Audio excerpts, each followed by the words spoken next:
अस्सलाम वालेकुम everyone, this is me Zainab Noor. आज हम बात करेंगे जी ड्राई स्किन केयर के बारे में। आप लोगों को पता है कि विंटर का सीज़न है और उसमें ड्राई स्किन के इश्यूज़ बहुत बढ़ जाते हैं। तो हम बात करेंगे how to avoid dry skin.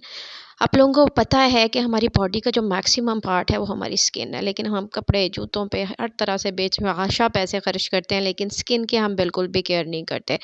और हम चाहते हैं कि जी हमारी स्किन बिल्कुल कोरियन बेस हो जाए, खूबसूरत, ऐसी फ्लॉलेस, ठीक है। लेकिन अगर हमने ऐसी स्किन हासिल करनी है तो इसके लिए हमें कुछ चीज़ों का जो है वो ख्याल रखना पड़ेगा। अच्छा, ड्राई स्किन में ये भी होता है कि कुछ लोगों को स्किन इशू होता है, लाइक एक्जिमा की प्रॉब्लम होती है, उसमें इस तरह से रेडनेस हो जाती है, आपको स्किन पे इरिटेशन होती है, खुजली होती है, ठीक है। तो अगर तो कोई ऐसा इशू है तो आपने प्रायोरिटी बेसिस पे अपने डॉक्टर से कंसल्ट करना है। वो आपको ट्रीटमेंट करेंगे तो आपका ये इशू रिज़ॉल्व हो जाएगा। लेकिन अगर आपकी वैसे ही बहुत ज़्यादा एक्स्ट्रा ऑर्डिनरी ड्राई स्किन है तो उसके बारे में अभी मैं आपको बताने जा रही हूँ कि उसका ट्रीटमेंट क्या है और उस पे आपने केयर कैसे करनी है। तो जनाब, मार्केट में सोप्स अवेलेबल होते हैं, बट आपने कोशिश ये करनी है कि आपने क्रीमी सोप बार यूज़ करने हैं, यानी क्रीमी सोप बार हों, फ्रेगरेंस फ्री हों, केमिकल कोई इस तरह के एंटी जो होते हैं ना, केमिकल फ्री हों, ताकि आपकी स्किन पे ड्राइनेस ना हो। अगर आपने कोई फेस वॉश भी लेना है तो वो भी आपने कोशिश करनी है कि क्रीमी फेस वॉश हो, ठीक है। इस वक्त तो मार्केट में आपको इतनी अवेयरनेस ज़रूर होनी चाहिए कि अपनी स्किन टाइप के लिहाज से आपने प्रोडक्ट्स यूज़ करनी होती हैं। तो मार्केट में बहुत अच्छे अमेजिंग से क्रीमी फेस वॉश अवेलेबल हैं, आप उनमें से कोई भी अच्छा सा देख ले सकते हैं। और कोशिश करें कि नेचुरल और हर्बल प्रोडक्ट्स ज़्यादा आप यूज़ करें।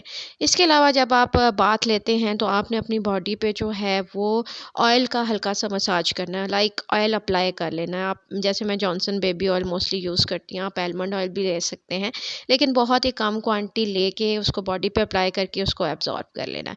अब सिर्फ ट्रीटमेंट से मसले मसाइल हल नहीं होते। अब हम लोगों की कुछ खाने पीने की आदत भी ऐसी होती हैं, जैसे विंटर में बहुत ज़्यादा कॉफ़ी और शुगर इंटेक हमारा बढ़ जाता है, कॉफ़ी का, टी का, ठीक है। तो हमने इसको अवॉइड करना है और हमारा वाटर इंटेक बहुत कम हो जाता है, जिसको हमने बैलेंस करना है। अगर हम कॉफ़ी और टी वगैरह ले भी रहे हैं तो हमने पानी का इंटेक भी साथ में बढ़ा देना है, ठीक है।